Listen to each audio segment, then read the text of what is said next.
bienvenidas a un programa más de Mujeres de la Palabra.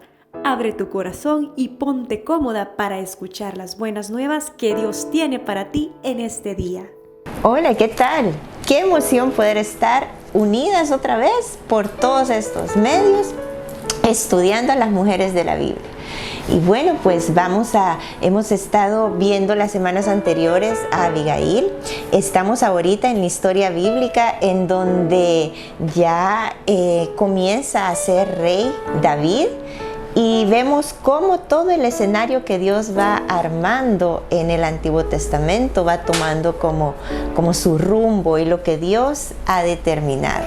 Entonces venimos de estudiar a las mujeres desde el Génesis, desde cuando Dios empieza a formarse un pueblo, cuando Israel entra a Egipto, luego los tiempos de la conquista. ¿Se acuerdan que pasamos también por el tiempo de los jueces en donde no había rey en Israel? Pero ahora el tiempo de la historia y las mujeres que estamos viendo en este programa se desarrollan en el tiempo en el que Israel ya tiene un reino.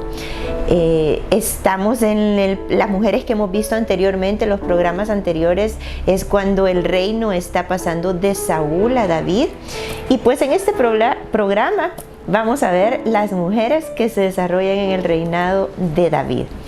Y bueno, antes de eso queremos ir a la primera parte de estos programas, que te acuerdas que hemos estado estudiando cómo los contextos de la Biblia nos ayudan a acercarnos a la Biblia de una manera segura y no de una forma en la que podamos caer en errores de creer que la Biblia dice una cosa pero no, Dios está diciendo otra. Y por eso es que hemos estado viendo los diferentes contextos en los que las personas que estudian la Biblia nos hablan y nos enseñan de cómo tenemos que acercarnos a las Escrituras. Y pues bueno, vamos a hacer un pequeño repaso así rapidito para llegar a lo que hoy vamos a estar mencionando. ¿Te acuerdas que el contexto general de toda la Biblia, del Antiguo y del Nuevo Testamento, pues es el tema de la redención? El tema principal de la Biblia es cómo Cristo, siendo Dios, se hizo hombre, cargó sobre sí el pecado de todos nosotros, pero fue sin pecado, aunque fue tentado en todo, dice la Biblia, pero sin pecado. Y así fue a la cruz, para recibir en él toda la ira de Dios y todo el castigo de nuestro pecado, como dice Isaías 53.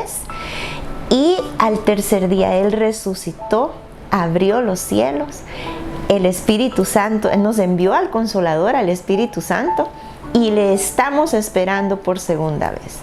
Y a mí me ha hecho falta, quiero confesarles que a mí me ha hecho falta como cerrar todo este mensaje de la redención, porque en sí el fin no es la redención, el fin no es la salvación de todos nosotros, porque entonces estuviéramos como centrados en nosotros mismos, en el hombre. No, Dios, y lo que vemos a lo largo de toda la Biblia es que Dios desarrolla la redención.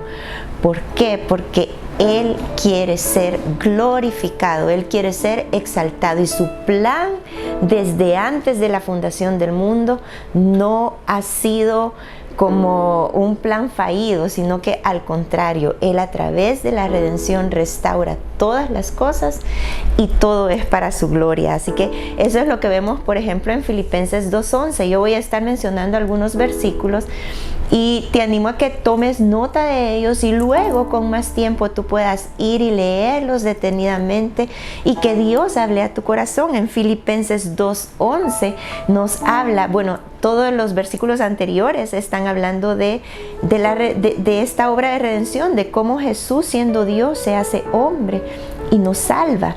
Y como en el versículo 11 vemos que todo es para la gloria de Dios, porque todo, la Biblia menciona como todo es sujetado a los pies del Hijo, pero al final el Hijo, Cristo Jesús, Dios hecho hombre, lo pone todo a los pies de quien está en el trono, quien es el Dios eterno. Y de verdad que aquí nos topamos con algo que nuestras mentes finitas nunca van a lograr comprender 100%. Entonces es una cuestión de fe. Lo creemos porque así nos dice la Biblia, y es que ese mismo Dios, aunque lo vemos en diferentes facetas como Espíritu Santo, como Dios Hijo y como Dios Padre, Dios soberano que está en el trono, es el mismo Dios. Eso yo no lo puedo ni explicar, ni lo entiendo 100%, pero eso es lo que dice la Biblia, es el mismo Dios. Y al final de los tiempos vemos en Apocalipsis cómo todo es entregado al Hijo, y el Hijo lo entrega todo al que está en el trono. Como vemos al final ahí en el Apocalipsis, al Hijo sentado en el trono también. Y bueno, es un aspecto que como te menciono, yo no lo alcanzo a entender completamente, pero por ejemplo en Apocalipsis 1:18 vemos cómo todo le ha sido entregado al que murió, sufrió y pagó esa redención. Y en el capítulo 4, versículo 9 de Apocalipsis, vemos cómo Él mismo lo entrega todo al que está sentado en el trono. Y Él es el mismo que está sentado en el trono. Y así vemos terminar Apocalipsis. No sé si a ti te pasa que cuando estás leyendo algún libro o alguna serie o alguna película, te gusta ir de un solo al final para ver cómo se va a terminar. A veces lo hacemos, pero nosotros podemos hacer eso en las Escrituras. Podemos ir a Apocalipsis y podemos saber cómo todo termina. Y así es, como está escrito. Todo vamos a pasar por tantas cosas, todo esto de terremotos, de sediciones, de plagas, todo esto está escrito. Y podemos ver en el libro de Apocalipsis cómo el que es vencedor al final de los tiempos, todo le es sujeto bajo sus pies a Jesús, al Señor, al Mesías, y Él viene a ser glorificado y a todo estar bajo sus pies. Así que ese es como el marco completo de todas las Escrituras, y todas las porciones de la Biblia van a adecuarse o a sincronizarse con este tema de la redención y la gloria de Dios. Todo es para la gloria de Dios. Entonces el Antiguo Testamento, ¿te acuerdas que vimos que señala al Mesías que va a cumplir esta obra de redención y va a glorificar al Padre? Y vemos el Nuevo Testamento como esta obra de redención se cumple en la iglesia, en personas, en vasijas de barro, y como son llevadas a la gloria de Dios. Entonces ¿te acuerdas que también dentro del Antiguo Testamento estuvimos viendo las clasificaciones literarias? Y vimos primero los 5 libros de la ley, luego los 12 libros históricos. Los 5 libros de la ley, el objetivo principal es que Dios ahí manifiesta su ley y sus ordenanzas, pero para señalarnos el pecado y señalarnos nuestra necesidad del Cordero Redentor, de ese sacrificio perfecto que describe en todas las ceremonias. Luego vemos los libros históricos, que estuvimos hablando un poquito de eso el programa anterior. Tú puedes ir y chequear en este mismo canal qué fue lo que estuvimos viendo y cómo el objetivo principal de estos libros históricos y cómo nos debemos de acercar a estos libros históricos es primero reconociendo al Dios soberano, aquel que está armando la historia según sus propósitos, aquel que nada lo toma por sorpresa porque Él tiene control de todo detalle, de las cosas grandes, de las cosas chiquitas, de los reinos grandes que se levantan, como de las personas con las que Él trata. Y lo segundo con los libros históricos es que no debiéramos de darles una interpretación alegórica. Sí podemos hacer aplicaciones, sí podemos tomar ejemplos, pero no centrarnos en alegorías. Y la siguiente división literaria son los libros poéticos, que sí son alegóricos. Entonces vamos a ver un poco de los libros poéticos en este programa y su contexto y cómo tenemos que acercarnos a estos libros cada vez que los leamos. Estamos hablando de Job, Salmos, Proverbios, Eclesiastés y Cantares. Entonces cada uno de ellos, se toma dentro de la clasificación de la poesía hebrea, que es un poco diferente a la poesía griega o la que nosotros aprendimos, y las rimas y todo eso que nosotros aprendimos. Nosotros en la Biblia, en el español y en otro lenguaje que nosotros podamos acercarnos a estos libros, pues es obvio que no vamos a ver rima ni toda la belleza con la que la poesía hebrea fue escrita, fue inspirada por Dios. Entonces, estos 5 libros tienen muchos ejemplos, así como lo es la poesía, que hay ejemplos, ahí sí hay alegorías, ahí sí hay similitudes, ahí sí hay sinónimos. Entonces, lo mismo vamos a encontrar en estos 5 libros, pero al interpretar y al hablar de que son libros alegóricos y que podemos darle cierta interpretación alegórica, no quiere decir que vamos a acercarnos a cualquiera de los pasajes de estos 5 libros y tu imaginación va a volar a ver qué ejemplo le hallas a lo que encontres en estos libros. No, porque la interpretación de estos 5 libros también tienen que ver, no pueden salirse dentro del marco de la redención y del Antiguo Testamento, que está apuntando al Mesías. Entonces, ¿ves? Son como fronteras o como límites que nos guían a que cuando nos acercamos a estos versículos, entonces podamos entender qué es lo que Dios de verdad nos quiere hablar. Y cuál es el énfasis que Dios quiere decirnos, y no hacer volar nuestra imaginación, ¿verdad? Sino que seguros de que todo nos va a hablar de Cristo, del Mesías. Entonces vemos, por ejemplo, el libro de Job. El libro de Job está tomado dentro de los libros poéticos o de sabiduría, porque no solo son poéticos, sino que son libros de sabiduría, como se conocen dentro de la literatura, de esta clasificación literaria. Entonces vemos el libro de Job a Dios hablando con Satanás y Job en medio. Es un libro fascinante, es un libro en donde vemos cómo el sufrimiento de las personas aún tienen propósito para Dios, y todo es llegar a conocerle más. Tenemos el libro de los Salmos, que encontramos 150 canciones que son para diferentes momentos que el pueblo de Israel vivía en sus fiestas, o momentos en los que el rey David estaba viviendo, y entonces era inspirado para escribir estas canciones. Sabemos que el rey David era el músico, el dulce cantor de Israel. Y tenemos también luego Proverbios, Eclesiastés y Cantares, que fueron escritos por el rey Salomón.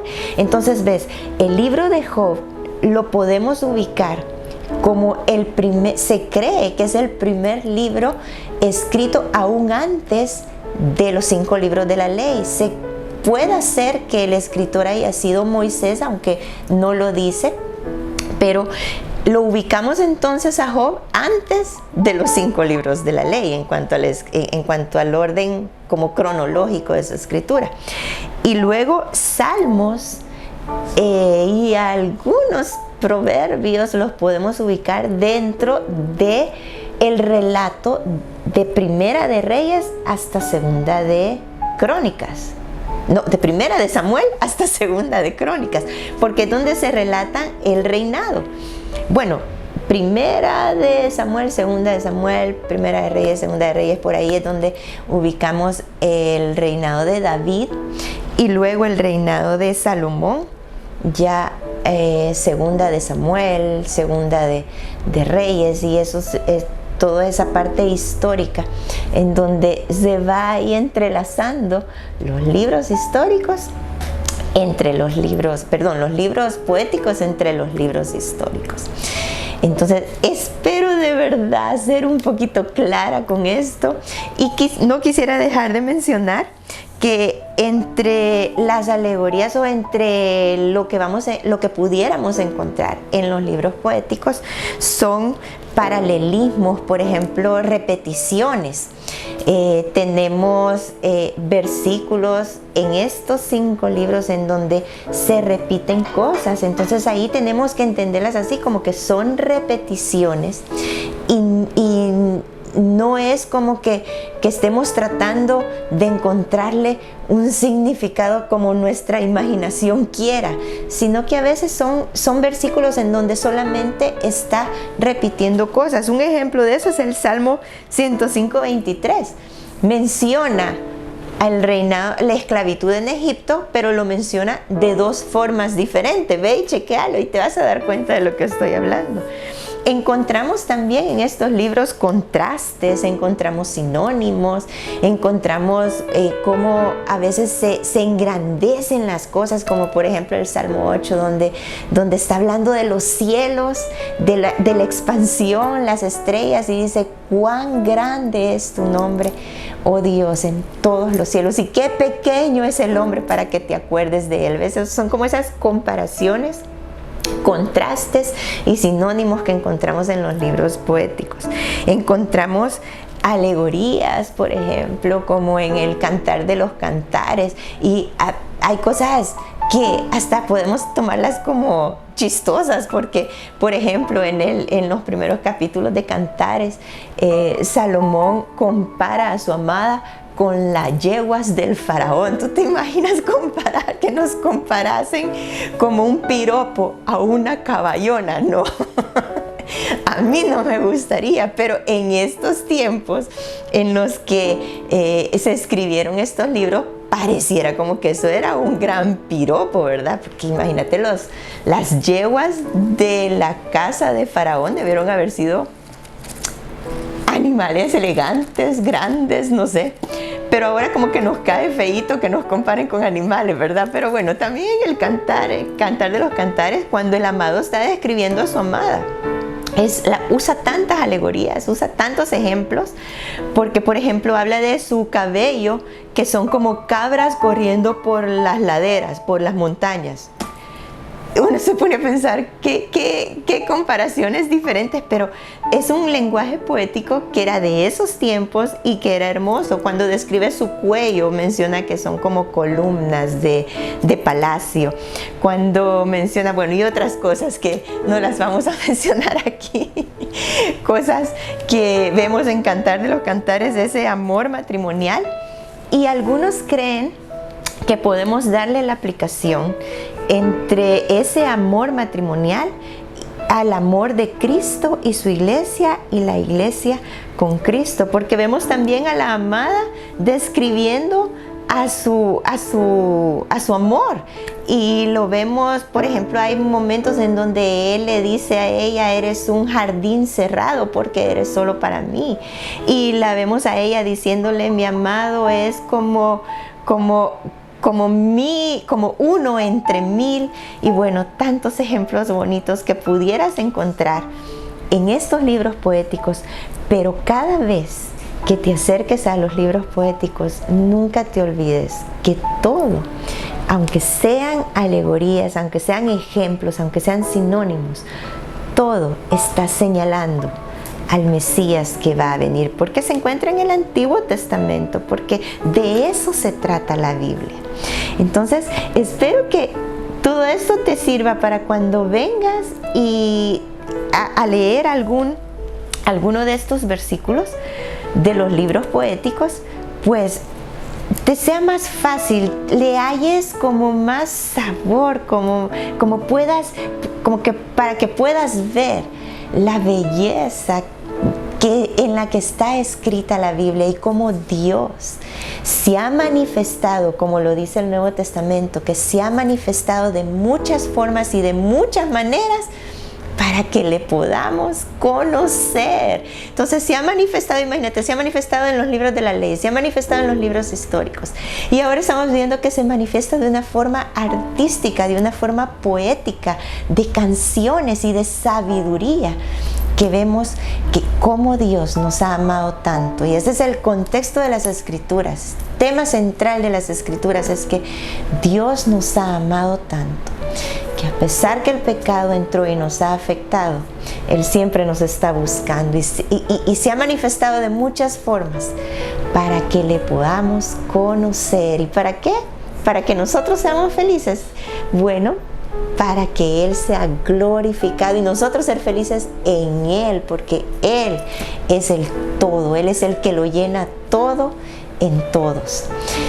Y entonces aquí con primera parte, cerrando esta primera parte del programa, vamos a pasar a ver las siguientes mujeres.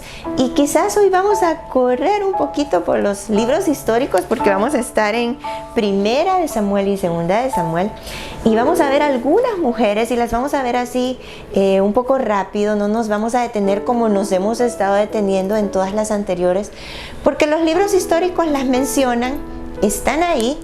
Quizás sea primera vez que tú las escuches. Para mí es como ir descubriendo qué mujeres hay en la Biblia y qué es lo que Dios nos quiere hablar dentro de todos estos contextos que hemos mencionado.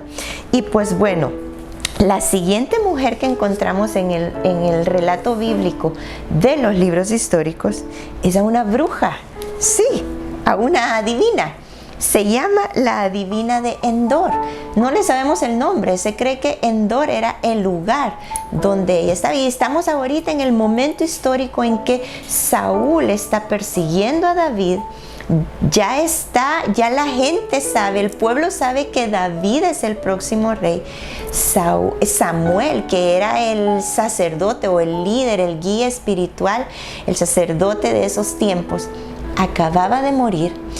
Y Saúl se encuentra sin guía espiritual. Saúl tenía a Samuel como su padre espiritual, como aquel que lo había ungido rey, pero también aquel que ya no lo tenía, porque vemos aquí en el capítulo 28 de Primera de Samuel que Samuel, ya había muerto.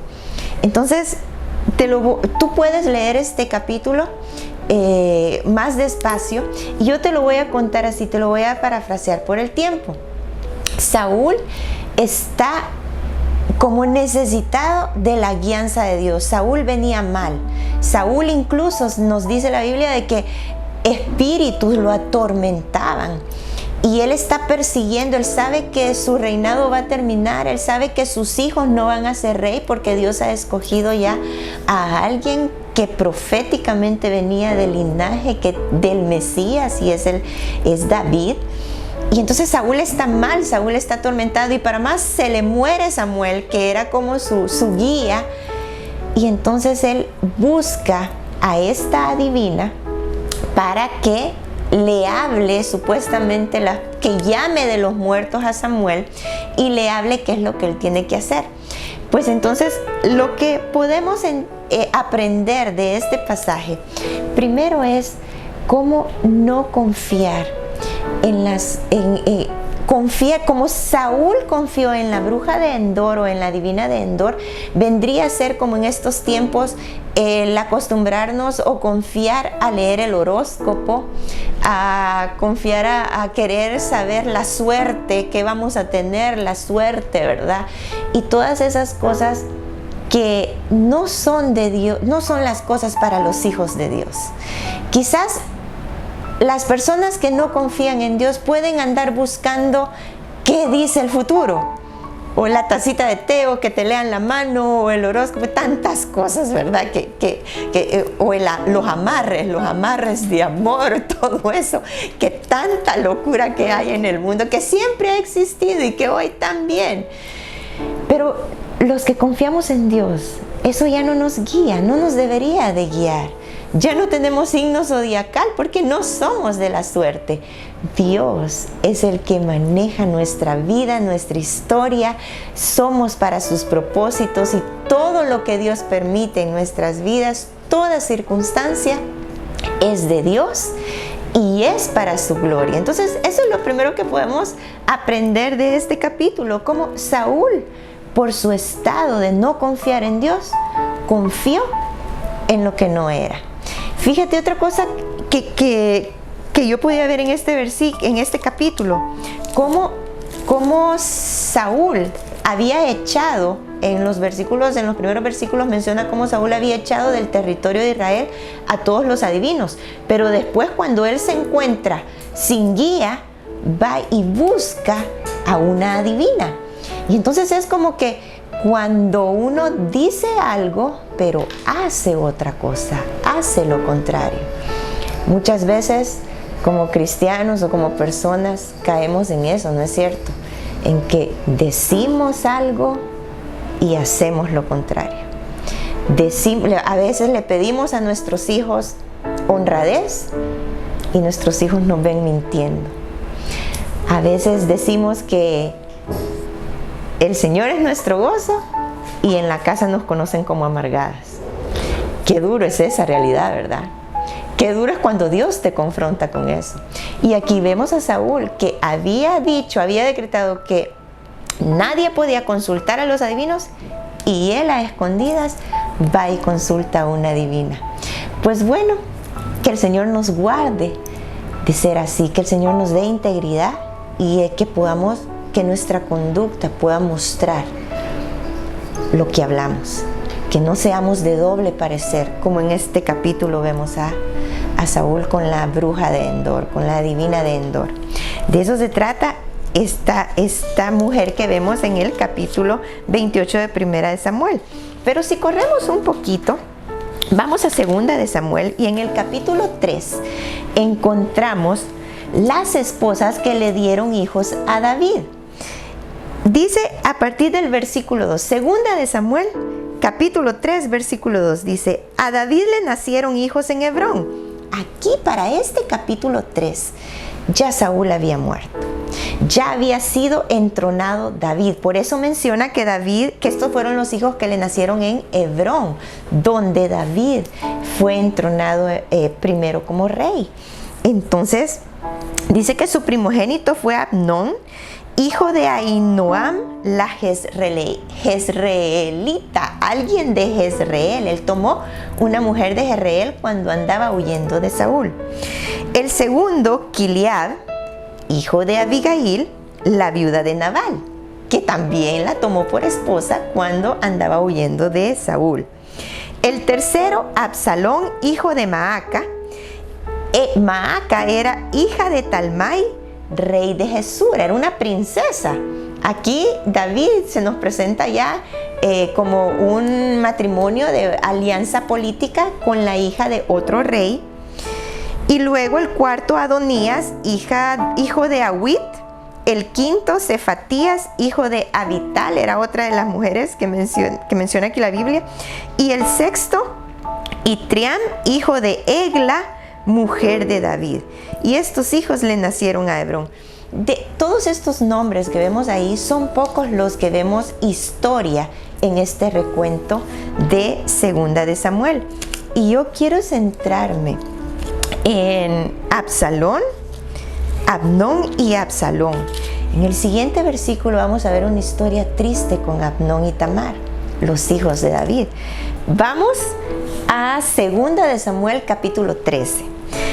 Ahí encontramos a Absalón. Fíjate lo que empieza a decir en el versículo 34. Y esto es después que los dos hijos de Absalón se habían portado muy mal, no habían tenido corrección. Por lo menos en el relato bíblico no se ve que David como padre corrija por la maldad de sus hijos. Y vemos entonces en el versículo 34 que dice: entre tanto Absalón había huido.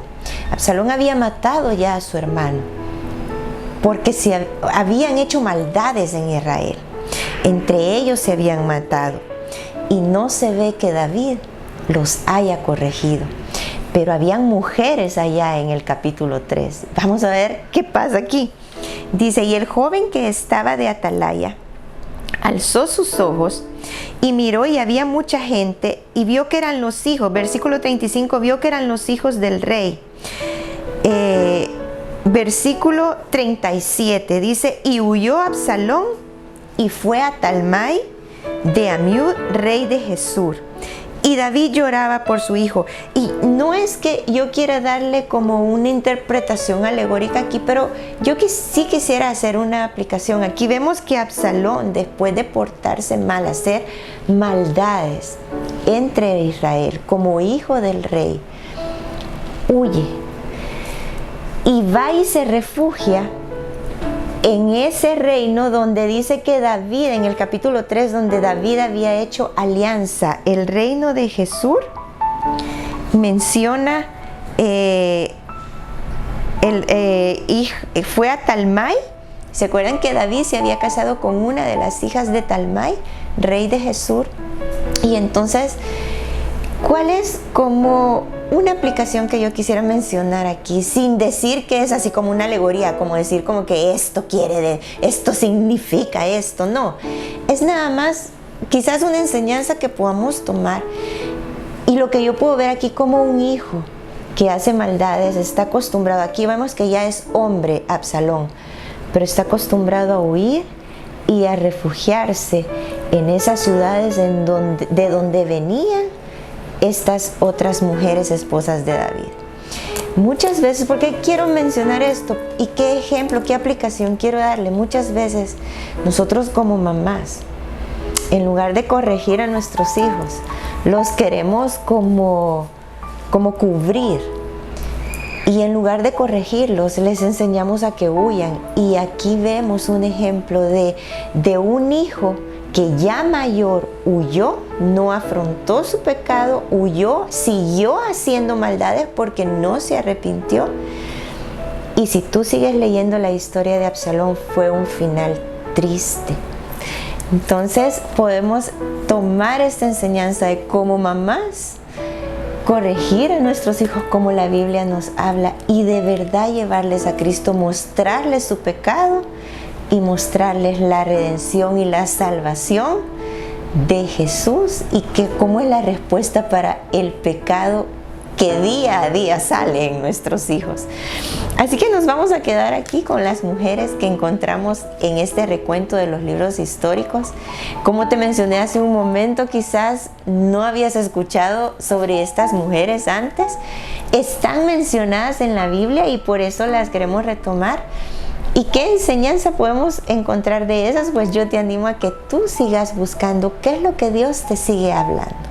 Pero no te salgas de esos contextos que hemos hablado, cómo todo nos lleva a Jesús, cómo todo nos lleva a anhelar a ese Mesías. Y con esto que hemos estado terminando ahorita, con Absalón, y cómo él no tuvo corrección, no se ven más. Estas mujeres no se mencionan más en la Biblia.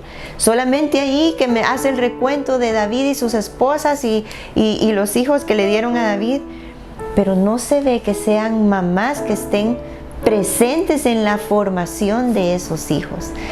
Así que te invito a que tomemos ejemplo de estos pasajes y que juntas le pidamos al Señor que seamos mamás, que sí llevemos a Cristo a nuestros hijos, que en lugar de estarlos cubriendo y no confrontándolos con su pecado, claro que esa confrontación, si lo tomas dentro de lo que es la redención, esa confrontación del pecado de tus hijos y de nosotros mismos, tiene esperanza, porque Jesús murió por todos nuestros pecados, como por los pecados de tus hijos, y entonces podemos formarlos para Dios, acercarlos a Dios y decirles a nuestros hijos que sí, que necesitan corrección, pero que también Dios puede perdonar, limpiar y darles una nueva oportunidad.